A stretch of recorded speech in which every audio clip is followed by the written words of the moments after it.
Astaghfirullah.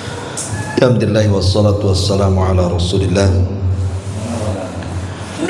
wa ala alihi wa sahbihi wa mawalah wa la hawla wa la quwata illa billahi wa ba'du. Alhamdulillah, di malam ini kita bisa duduk untuk bertolabul ilmi, dan kita masih membahas kitab Tauhid bab yang ke-10, bab tentang larangan menyembelih di tempat yang ada kesyirikan atau wasilah kesyirikan di dalamnya.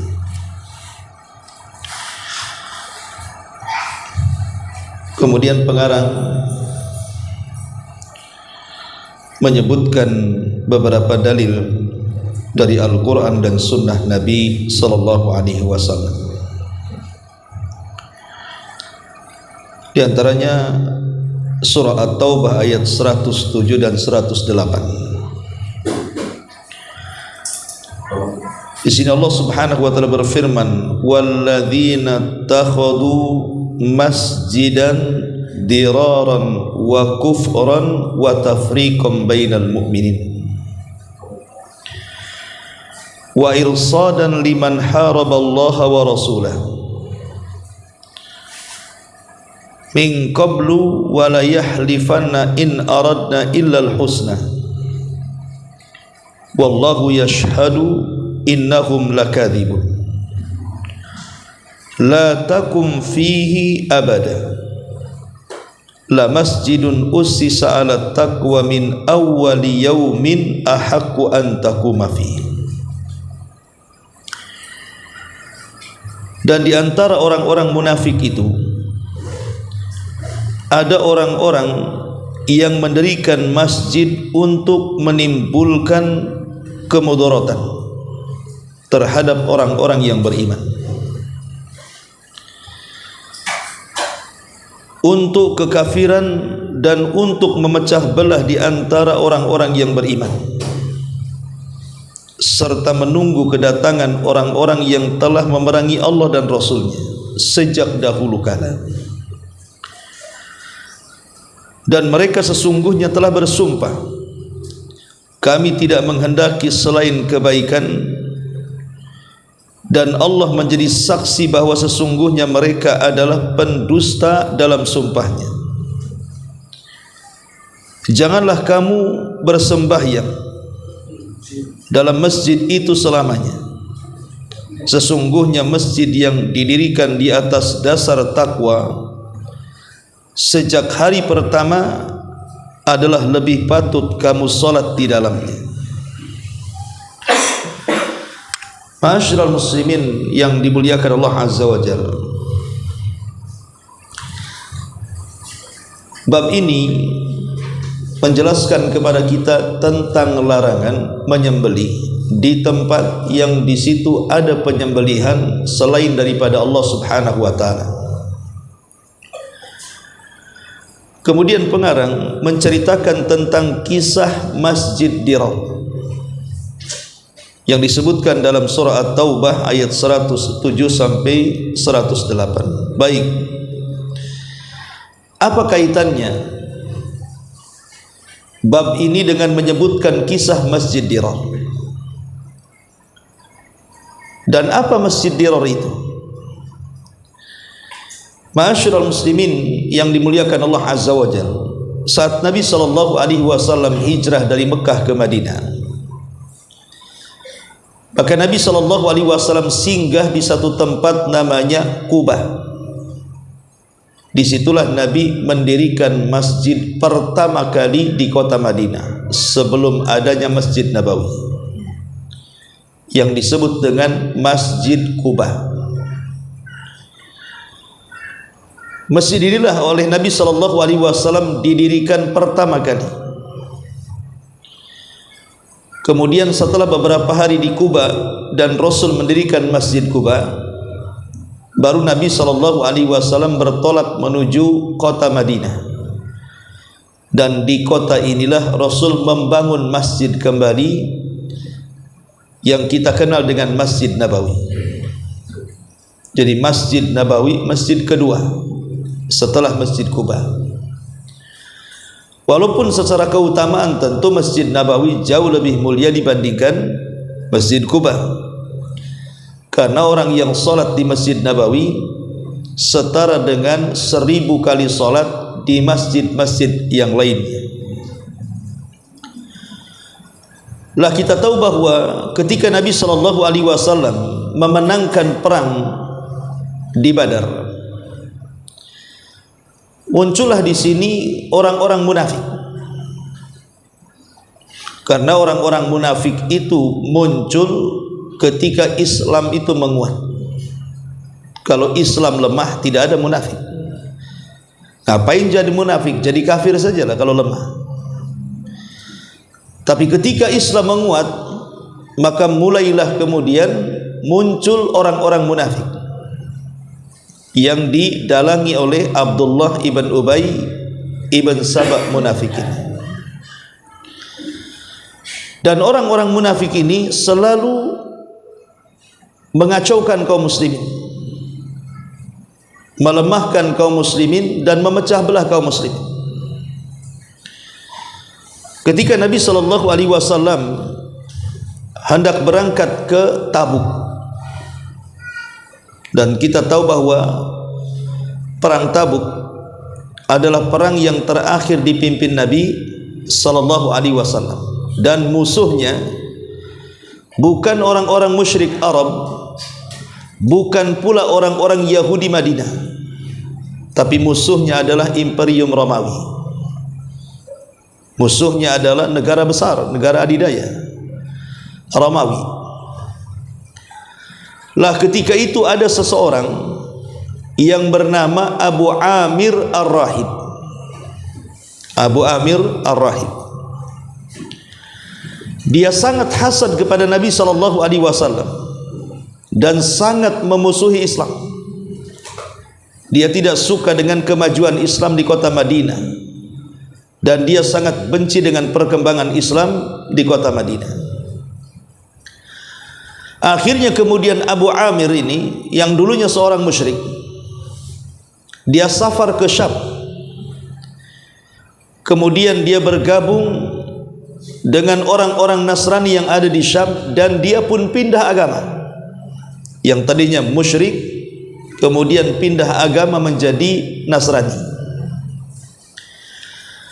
Kemudian Abu Amir ini bersekongkol dengan orang-orang Nasrani Romawi untuk menghancurkan Islam yang ada di kota Madinah. Akhirnya kemudian Abu Amir ini setelah dia menjadi Nasrani dan mempelajari agama Nasrani dan menjadi seorang rahib Nasrani, maka dia ada kesempatan untuk membalas dendam kepada Rasul dan pasukannya dan para sahabatnya. Maka dia pun kemudian bersekongkol dengan orang-orang munafik yang ada di kota Madinah. Dengan cara apa bersekongkolnya? Mereka hendak membuat makar terhadap kaum muslimin. Tapi kalau membuat makar terang-terangan, tentu akan susah. Sehingga mereka membuat makar secara terselubung dengan cara membuat masjid sebagai markasnya. Akhirnya kemudian Abu Amir Ar-Rahib menggeloncorkan dana yang besar dari Romawi kepada orang-orang munafik yang ada di kota Madinah untuk membuat masjid. Dan masjid itu dikenal dengan Masjid Dirar, di mana masjid ini digunakan kelak untuk basis kekuatan orang-orang munafik yang bekerja sama dengan orang-orang Nasrani Romawi. Dari masjid inilah mereka mengintai kaum muslimin.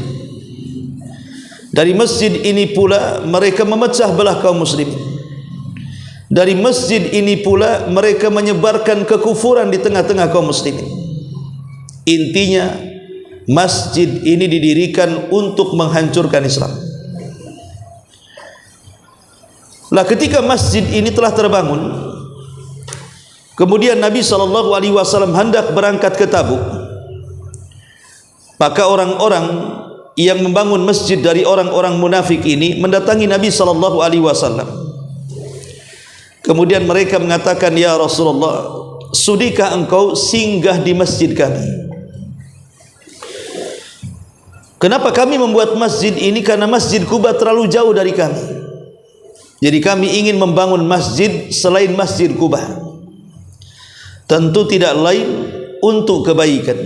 Bahkan mereka bersumpah bahwa masjid ini didirikan untuk kebaikan, untuk salat, untuk zikir, baca Quran dan begitu seterusnya. Nabi SAW manusia seperti yang lainnya, tidak tahu maksud tujuan masjid itu dibangun. Akhirnya Nabi SAW menjanjikan, baik kalau begitu, tunggu kepulanganku dari Tabuk. Jadi orang-orang munafik ini meminta kepada Rasul supaya solat di Masjid Dirar ini, supaya dapat SK diresmikan Nabi SAW, artinya masjid itu menjadi resmi. Tetapi Nabi SAW mengatakan, baik, nanti saya akan datang ke masjid yang kalian bangun, tapi sepulangnya dari perang Tabuk. Berangkatlah Nabi SAW ke perang Tabuk, dan Allah menangkan Rasul di perang ini. Kemudian Nabi SAW pulang dan para sahabatnya dari Tabuk, kemudian singgah di Quba, kemudian salat di Quba. Kemudian setelah itu Nabi SAW ingin menepati janjinya, karena sebelum dia berangkat ke Tabuk, dia menjanjikan akan sholat di masjid yang dibangun orang-orang munafik ini, Masjid Dirar. Akhirnya kemudian Nabi SAW berangkat bersama beberapa para sahabat. Tetapi di tengah jalan, tiba-tiba kemudian Nabi SAW diberitahu oleh malaikat Jibril bahwa masjid itu dibangun bukan di atas ketakwaan kepada Allah Azza wa Jalla, melainkan dibangun untuk menjadi basis musuh Islam dalam rangka menghancurkan Islam. Orang-orang munafik yang bekerja sama dengan orang-orang Romawi dari kalangan Syam sana. Maka Nabi SAW ketika sudah bergerak tuh menuju Masjid Quba, datang Jibril memberitahu. Maka Nabi SAW kembali menuju Quba dan memerintahkan para sahabat, di antaranya Nabi SAW memerintahkan Malik ibn Duhsyum dan Ma'ad ibn Adi serta Ammar ibn Yasir dan beberapa para sahabatnya untuk membakar masjid itu. Maka bergeraklah para sahabat yang diperintahkan Nabi SAW untuk membakar Masjid Dirar ini. Akhirnya mereka pun membakarnya sampai rata dengan tanah. Peristiwa ini kemudian turun ayat Al-Quran, ayat yang kita baca ini, di mana Allah Subhanahu wa taala mengatakan, walladzina ittakhadhu masjidan diraran wa kufran wa tafriqan bainal mu'minin wa irsadan liman haraballaha wa rasulah min qablu wa la yahlifunna in aradna illa al-husna. Dan di antara orang-orang munafik, maksudnya adalah Abu Amir Ar-Rahib, seorang munafik yang akhirnya masuk ke agama Nasrani. Ada orang-orang yang mendirikan masjid untuk pertama menimbulkan kemadaratan. Jadi masjid ini didirikan untuk membuat madarat, untuk membuat kerusakan terhadap kaum muslimin. Kemudian yang kedua, wa kufran, untuk menyebarkan kekufuran. Dari masjid ini digunakan basis untuk menyebarkan kekufuran. Yang ketiga, wa tafriqan bainal mu'minin, Dan masjid ini mereka bangun untuk memecah belah di antara kaum muslimin. Kemudian yang keempat, wa irsadan liman haraballaha wa rasulah. Kemudian masjid ini pula digunakan untuk mengintai, menunggu kedatangan orang-orang yang memerangi Allah dan Rasulnya. Artinya Abu Amir ini menjanjikan kepada orang-orang munafik yang ada di kota Madinah, kalau kalian sudah siap untuk menyerbu Rasul dan para sahabatnya, maka tentara Romawi akan datang kepada kalian dan menolong kalian untuk menyerang mereka. Jadi Abu Amir menjanjikan nanti akan datang pasukan Romawi bergabung dengan kalian dan memerangi Nabi SAW dan para sahabatnya. Maka di sini Allah mengatakan wa irsadan liman haraballaha wa rasulah. Mereka menjadikan masjid ini untuk menunggu kedatangan orang-orang yang memerangi Allah dan Rasulnya.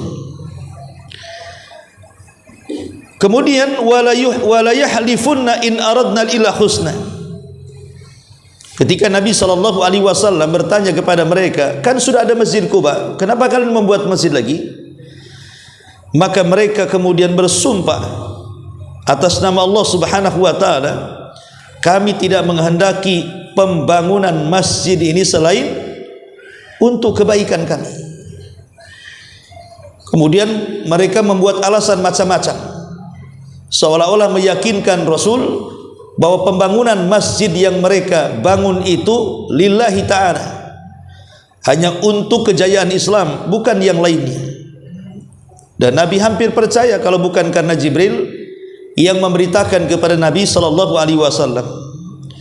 Tapi Allah katakan wallahu yashhadu innahum lakadibun. Tapi sekalipun mereka bermuka manis, mengucapkan kalimat-kalimat santun sampai membawa sumpah untuk meyakinkan Rasul, tapi Allah tahu bahwa ucapan mereka dusta. Ya, Rasul memang tidak tahu karena manusia, tidak tahu hati manusia yang lainnya, tapi Allah Subhanahu wa taala khabirum bima ta'malun. Dia tahu segala apa yang kita lakukan. Maka turunlah perintah dari sini ketika tahu bahwa masjid itu adalah masjid untuk memecah belah kaum muslimin, menyebar kekufuran, membuat kerusakan. Maka Allah perintahkan Rasul, la takum fihi abada. Hei Muhammad, jangan sekali-kali engkau solat selamanya di masjid itu. Jadi Allah perintahkan Jibril ketika Rasul SAW sudah melangkahkan kaki menuju masjid itu, agar melarang Rasul jangan solat di situ. La takum fihi abada, jangan pernah solat di masjid itu. Balik lagi, maksudnya disuruh balik ke masjid Quba yang pertama dibangun. Kemudian Allah Subhanahu wa taala menjelaskan keutamaan masjid Quba. La masjidun ussisa ala taqwa min awwali yaumin ahaqqu an taquma fi. Karena bagaimanapun masjid Quba ini adalah masjid yang pertama dibangun di atas asas takwa. Sejak awal pertama dibangunnya, maka engkau solat di masjid Quba itu lebih utama dibandingkan di masjid Dirar. Jadi Allah memerintahkan Rasul dan para sahabatnya untuk kembali ke masjid Quba, karena masjid itulah masjid yang dibangun di atas takwa, di mana di dalam masjid itu betul-betul para sahabat solat di situ, betul-betul para sahabat beribadah di situ dan memperjuangkan Islam. Maka Rasul SAW kembali ke masjid Quba. Setelah itu Rasul memerintahkan Malik ibn Dushum, Ammar ibn Yasir, Ma'an dan yang lainnya untuk bergerak dan menghancurkan masjid Dirar. Maka mereka pun bergerak, kemudian membakar habis masjid Dirar itu. Inilah masjid pertama yang dibakar Nabi SAW karena dibangun di atas kekufuran, bukan di atas ketakwaan. Tujuannya menghancurkan, bukan membangun. Tujuannya memecah belah kaum muslimin, bukan menyatukan kaum muslimin. Maka masjid ini kemudian dihancurkan sehancur-hancurnya, bahkan dibakar atas perintah Nabi sallallahu alaihi wasallam. Maka ketika masjid ini kemudian hancur karena terbakar, maka orang-orang munafik yang membangun masjid ini sebagian mereka lari, termasuk Abu Amir Ar-Rahibini lari menuju Syam, dan Allah azab di Syam, dia meninggal di Syam. Tetapi Abu Amir Ar-Rahibini, sekalipun dia dalang dari semua kekacauan ini, dia mendirikan masjid untuk menghancurkan kaum muslimin, tapi dia punya anak. Anaknya sangat berbakti kepada Islam. Bahasanya yukhrijul hayya minal mayyit, mengeluarkan yang hidup dari yang mati. Sekalipun Abu Amir ini kafir, munafik, tapi anaknya pejuang Islam. Siapa putra Abu Amir ini? Dialah Handalah ibnu Amir, yang digelari oleh Nabi SAW sebagai ghasilul malaikah, sahabat yang dibesarkan para malaikat. Karena saat dia berperang dan berjihad, ketika itu dia sudah menggauli istrinya di malam hari ketika pasukan berkumpul. Dia lupa belum junub, jadi habis menggauli istrinya, lupa tidak mandi junub. Dia malah kemudian langsung mengambil baju jirah, kemudian mengambil tameng dan pedangnya, dan bergabung dengan pasukan kaum muslimin. Kemudian bertempur habis-habisan, akhirnya mati syahid. Saat mati syahid inilah kemudian ruh Handalah menjadi rebutan para malaikat, dan para malaikat pun kemudian berusaha memandi besarkan Handalah. Dari situlah maka Nabi SAW menggelari Handalah sebagai ghasilul malaikah, sahabat yang dimandi besarkan para malaikat. Jadi sekalipun dia ayahnya seorang kafir yang sangat jahat dan musuh Islam, tapi dia punya putra yang sangat baik sekali. Itulah Handalah ibn Amir Ar-Rahib ghasilul malaikah.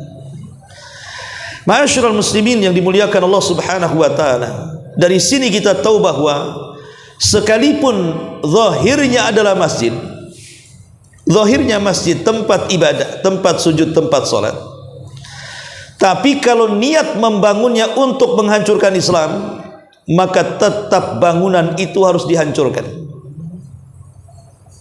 Dari sini kita tahu niat itu mempengaruhi bangunan. Pada apa salahnya masjid? Kenapa dihancurkan? Toh sudah dibangun. Karena niat pembangunnya itu sudah bukan karena Allah, tapi menghancurkan Islam. Maka kalau seandainya masjid itu tetap berdiri, akan membuat kerusakan. Makanya kemudian Nabi SAW merintahkan untuk merobohkan, bahkan membakar masjid itu. Dari sini kita tahu bahwa niat yang jelek akan mempengaruhi sebuah tempat. Niat yang buruk itu bisa mempengaruhi sebuah tempat. Lalu apa korelasi kisah Masjid Dirar ini dengan bab? Kan bab ini kan la yudba, tidak boleh disembeli, atau tidak boleh seseorang itu menyembeli di tempat yang di situ ada berhala atau sembelian selain daripada Allah Subhanahu wa taala. Di sini mualif ingin mengkias sebagaimana seseorang ketika membangun masjid tapi niatnya jahat untuk memecah kaum muslimin, maka masjid itu dirobohkan. Maka sama juga ketika seseorang menyembeli di tempat yang di situ ada berhala, atau di situ ada tempat peribadatan idnya orang-orang yang melakukan kesyirikan, maka sembelihannya harus dilempar dan tidak boleh dimakan.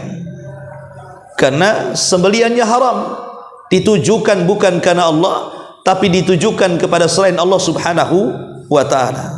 Artinya sebagaimana masjid karena niatnya bukan karena Allah harus dihancurkan, maka binatang yang disembelih bukan karena Allah juga harus dibuang, tidak boleh dimakan. Di situ korelasinya. Baik, ma'asyiral muslimin yang dimuliakan Allah Azza wa Jalla. Kemudian pengarang juga menyebutkan satu hadis. Hadis daripada Thabit ibn Dhahhak radhiyallahu anhu, dia berkata, "Nadhara rajulun ala ahdi Rasulillah sallallahu alaihi wasallam an yanhara ibilan bibuanata. Fa'ata an-nabiy sallallahu alaihi wasallam faqala inni nadhartu an anhara ibilan bibuana." Faqala an-nabiy sallallahu alaihi wasallam hal kana fiha wathanun min awthanil jahiliyati yubad? Qalu la. Qala hal kana fiha 'idun min a'yadihim? Qalu la. Qala Rasulullah sallallahu alaihi wasallam ufi binadri fa innahu la wafa'a li nadrin fi ma'siyatillah au fi ma la yamliku ibnu adam. Rawahu Abu Dawud. Seorang laki-laki pernah bernazar di zaman Nabi SAW untuk menyembelih seekor unta di satu tempat namanya Buana. Sekarang Buana itu letaknya di Abwa. Letaknya di Abwa, di situ tempat ketika ibunda Nabi SAW meninggal dunia, daerah Abwa, Yambu kalau sekarang istilahnya di Saudi. Jadi orang ini bernazar, saya setelah bernazar Rasul ingin menyembelih seekor unta di satu tempat namanya Buana. Kenapa mesti Buana? Bukankah bernazar di tempat mana saja salah? Maka Nabi SAW ketika orang ini menyebutkan tempat khusus, Rasul tidak langsung mengiyakan, tapi Rasul bertanya soal dua perkara, soal kesyirikan dan soal wasilah-wasilah yang menuju syirik. Lihat bagaimana detailnya Rasul SAW takut kalau para sahabat jatuh kepada kesyirikan atau kepada jalan-jalan menuju syirik. Pertama Nabi SAW bertanya, apakah di Buana itu ada berhala yang disembah selain daripada Allah Azza wa Jalla? Entah di situ ada patung, di situ ada berhala, di situ ada sesembahan selain daripada Allah yang disembah orang-orang musyrik. Maka sahabat mengatakan tidak ada Rasul. Di situ tidak ada berhala, kosong. Apakah Rasul cukup sampai di sini? Tidak. Tapi Rasul bertanya lagi, oke, kalau tidak ada berhala, apakah di tempat yang namanya Buana itu di situ diadakan Id, diadakan pesta hari raya yang biasa diadakan orang-orang musyrik? Sahabat mengatakan tidak ya Rasulullah. Kenapa Nabi bertanya dua hal ini? Pertama, kalau seandainya di tempat yang namanya Buana itu ada berhala, kemudian sahabat yang bernazar ini nekat menyembelih di situ, maka dikhawatirkan dia menyembelih bukan karena Allah, tapi menyembelih karena berhala. Makanya Rasul bertanya, ada nggak berhala di situ? Karena dikhawatirkan kalau menyembelih di tempat yang ada berhalanya, maka dia sedang menyembelih bukan karena Allah, tapi menyembelih kepada berhala. Ini pertama. Yang kedua, Nabi SAW bertanya soal acara. Oke, tidak ada berhala, tapi apakah di sana ada acara-acara yang biasa orang-orang musyrik merayakannya? Di sini Nabi SAW ingin memutus jalan, karena acara-acara Id, pesta-pesta yang dilakukan orang-orang musyrik itu biasanya pesta kesyirikan. Jadi Rasulullah SAW ingin mencegah jalan, jangan sampai dengan acara-acara itu menjadikan wasilah tertuju kepada kesyirikan. Makanya Rasul mengatakan, apakah di sana ada acara? Oh, tidak ada. Berarti kalau seandainya ada berhala, kemudian kita menyembelih di situ, berarti kita telah menyembelih kepada selain Allah, dan ini syirkul akbar, syirik besar. Tapi kalau tidak ada, tapi di situ ada acara, kemudian kita menyembelih di situ, itu juga masuk pada kesyirikan, tapi syirkul asghar. Berarti Rasul menutup pintu jangan sampai sahabat terjerumus kepada syirkul akbar dan syirkul asghar. Dua-duanya ditutup. Begitulah detailnya Nabi SAW supaya jangan sampai umatnya terjerumus kepada kesyirikan. Saking sayangnya Rasul dengan para sahabat dan umatnya. Tapi setelah kemudian dipastikan bahwa tidak ada dua-duanya, maka Nabi mengatakan, kalau begitu silahkan kau bernazar di buana. Silahkan kau bernazar di buana. Kata Nabi SAW, ufi binadrik. Kalau begitu silahkan bernazar di situ. Kemudian Rasul mengingatkan, fa innahu la wafa'a li nadrin fi maksiatillah. Tapi ingat, tidak boleh melaksanakan nazar pertama kalau dalam rangka bermaksiat, atau fi ma la yamliku ibnu Adam, atau bernazar terhadap barang yang tidak dimilikinya. Dia bernazar, ya Allah, kalau penyakitku sembuh, saya akan jual mobil tetangga. Mana mobil tetangga mau dijual? Ya. Tiba-tiba betul-betul sembuh, datang ke tetangganya, sini mobilmu saya jual, katanya. Kata tetangganya, ini mobil saya. Iya, kemarin saya sudah nazar, mobilmu harus saya jual. Ini apa-apaan ini, main-main. Jadi bernazar tidak boleh dengan barang-barang yang bukan milik dia. Bernazar harus dengan barang yang milik dia. Jadi pertama Rasul mengingatkan, jangan bernazar karena maksiat. Pamannya dia bernazar, kalau saya sembuh, demi Allah saya akan mencuri. Nah, ini kan kurang ajar ya. Habis sembuh mau bernazar mau nyuri lagi. Ataupun jangan bernazar, kata Rasul, terhadap barang-barang yang bukan dimilikinya. Rasul ingatkan dua perkara. Silahkan kau bernazar, tepati nazarmu, tapi dua perkara ini hindari. Jangan bernazar karena maksiat, jangan pula bernazar karena sesuatu yang bukan dimilikinya. Intinya di sini bahwa mu'alif rahimahullahu ta'ala ingin menjelaskan kepada kita bahwa sebuah niat itu bisa mempengaruhi tempat dan waktu. Niat ini bisa mempengaruhi tempat dan bisa mempengaruhi waktu. Dari sini kita tahu tentang keutamaan niat yang baik.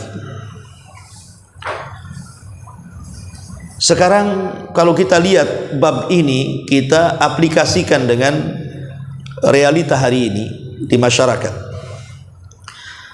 Terkadang kita lihat, coba kalau antum masuk pasar-pasar di Batam ini, pasar-pasar daging di Batam ini kan, jangan cerita orang jual daging babi gitu, itu jelas haram. Oke lah, kita lihat para penjual daging itu, entah daging ayam, entah daging kambing, entah daging sapi dan yang semacamnya.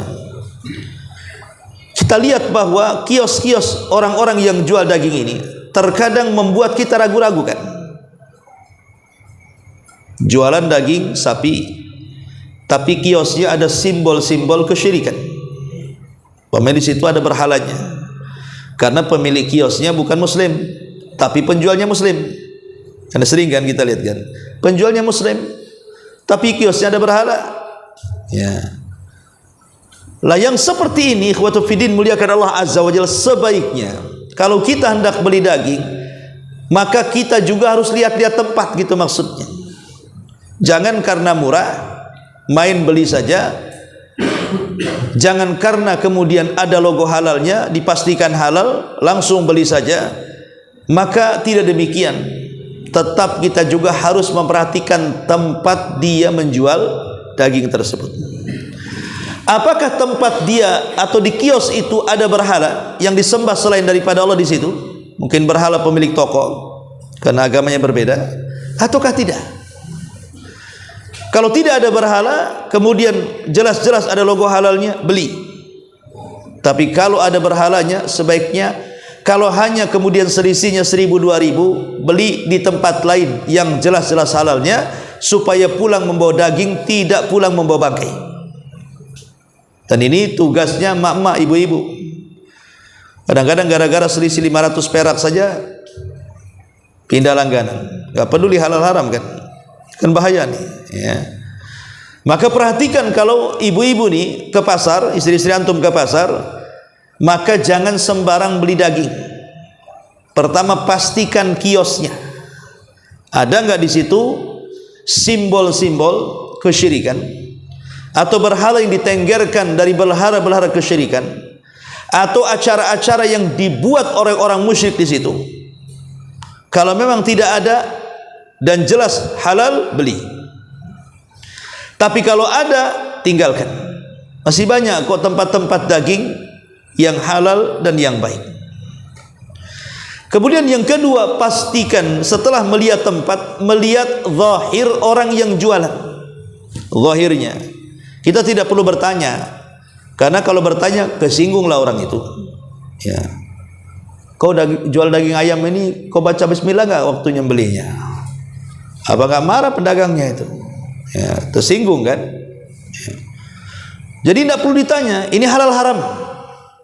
Kau nanti pas dia berjanggut pula kan begitu. Kau tak tengok janggut saya katanya. Aku ini salafi katanya. Banyak katanya. Jadi tidak perlu bertanya, tapi lihat dohir. Kita lihat penampilan. Kalau kita meyakinkan, oh ini yang orang jual daging ini nampaknya agak alim, dia pakai gamis, pakai peci gitu. Yang sana udah pakai oblong, bertato naga pula, ya kan? Ini kan lihat zahir tuh. Ya. Berarti secara zahir mana yang lebih alim? Yang satu kan begitu. Kita kan lihat zahirnya. Walaupun seandainya orang yang pakai gamis ketika dibuka tatonya lebih besar, tato gajah umpamanya kan. Tapi kan zahirnya lebih alim dia, karena ketutup kan. Yang ini kebuka, maka kita melihat zahirnya di situ. Mana kira-kira zahirnya lebih alim? Oh, nampak zahirnya ini kiosnya ada kaligrafinya, orangnya pakai peci kan gitu ya. Pas logat, oh ngomong Padang pula, oh ini orang Padang pasti ini halal kan. Karena Islam itu identitas di sana gitu ya. Jadi kalau seandainya kemudian zahirnya nampak lebih bagus secara Islam, maka beli di situ. Supaya apa? Jangan ada syubhat dalam hati. Tapi Ustaz tuh mahal situ tuh. Jangan lihat mahalnya. Anda ini makan bangkai ke makan daging. Maka di sini harus diperhatikan bahwa dikhawatirkan ketika kita memasukkan sesuatu kepada perut kita rupanya tidak halal, maka akan mempengaruhi keberkahan. Berkah hilang. Makanan yang kita masukkan kalau tidak halal itu berkah hilang. Berkah keluarga hilang. Makanya dahulu ada kisah. Ada seorang talibul ilmi. Ini kisah daripada ayahanda Abu Hanifah kalau tidak salah. Nu'man ibn Thabit. Jadi Sabit ini ayahanda daripada Abu Hanifah. Ini seorang talabul ilmi. Kehabisan bekal. Kemudian dia melewati menyusuri satu sungai. Ketika di tengah-tengah laparnya, rupanya ada apel yang hanyut di sungai itu.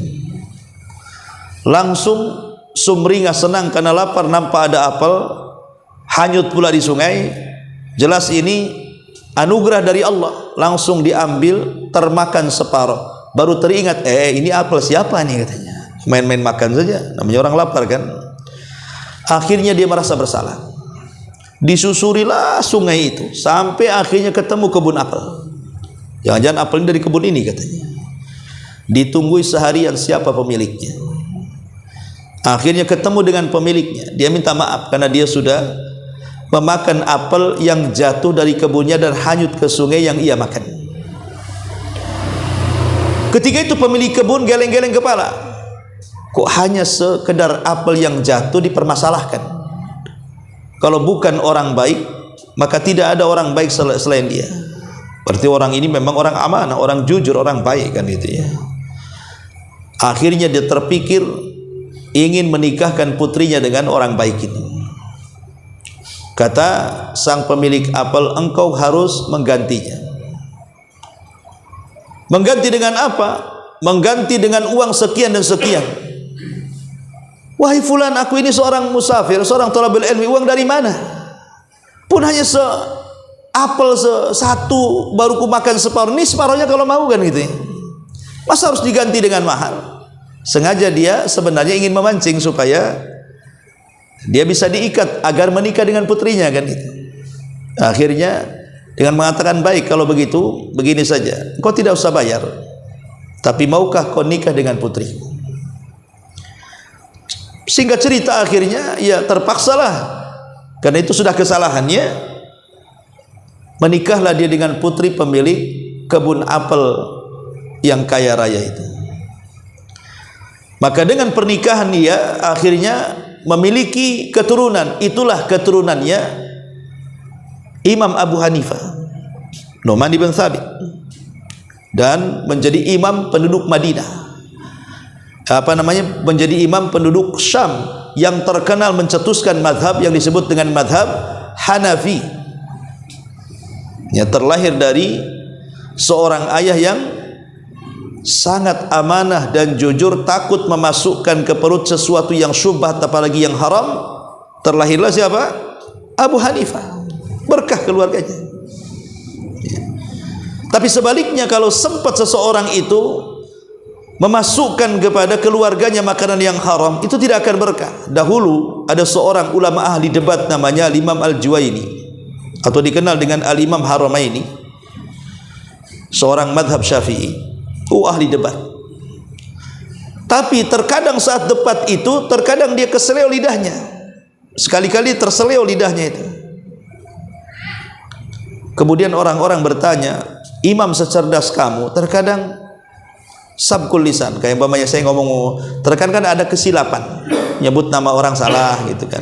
Namanya orang ketika ngomong-ngomong ini kan kadang-kadang salah ucapkan biasa. Kalau orang ngomong kan, kalau udah terlalu ngomong banyak, tersalah ucap gitu ya. Jadi tanya, engkau ini imam yang cerdas, kenapa terkadang dalam perdebatanmu selalu salah ucap? Maka Imam Al-Juwaini, Imam Haramaini menceritakan, dulu waktu ayahku masih hidup, dia berjanji ingin melahirkan anak yang akan dijadikan seorang ulama besar. Maka dia bersumpah untuk tidak boleh istrinya makan dari pemberian orang lain. Istrinya harus makan dari makanan yang ia hasilkan sendiri, supaya bisa tahu mana makanan yang halal, yang syubhat, yang haram. Akhirnya berjalanlah waktu, betul-betul si suami ini mencari hal yang halal untuk makan istrinya dan keluarganya, sampai akhirnya hamil Imam Al-Juwaini, kemudian sampai melahirkan. Saat Imam Juwaini ini masih bayi, satu hari ditinggalkan ibunya, mungkin karena ya ada hajat, entah ke dapur, entah ke pekarangan, ke jemuran atau apa gitu. Pokoknya intinya ditinggalkan sebentar. Nangis bayi ini. Rupanya di sekitar situ ada seorang budak yang memiliki bayi juga. Jadi budak ini kasihan, jangan-jangan bayi itu lapar. Maka didekatilah, kemudian disusukan beberapa susuan di tete dia. Datang ibunya marah-marah, dan dia mengatakan, kalau suamiku tahu pasti saya akan dimarahi. Akhirnya dia pun tidak mau menceritakan, kecuali setelah Imam Juwaini besar baru bercerita.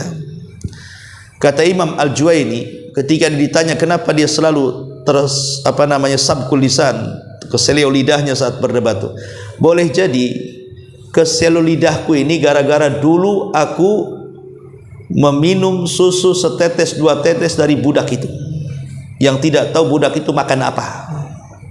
Lihat di sini menjadi pengaruh kan, makanan yang haram itu kalau dimasukkan akhirnya tidak berkah gitu maksudnya. Baik, intinya bab ini menjelaskan kepada kita Nabi melarang untuk menyembelih di tempat yang ada kesyirikan atau wasilah-wasilah dari kesyirikan. Itu khulasah daripada bab ini. Baik, ma'asyiral muslimin, saya kira ini saja penjelasannya. Mudah-mudahan ada manfaatnya. Subhanakallahumma bihamdika asyhadu an la ilaha illa anta astaghfiruka wa atubu ilaik.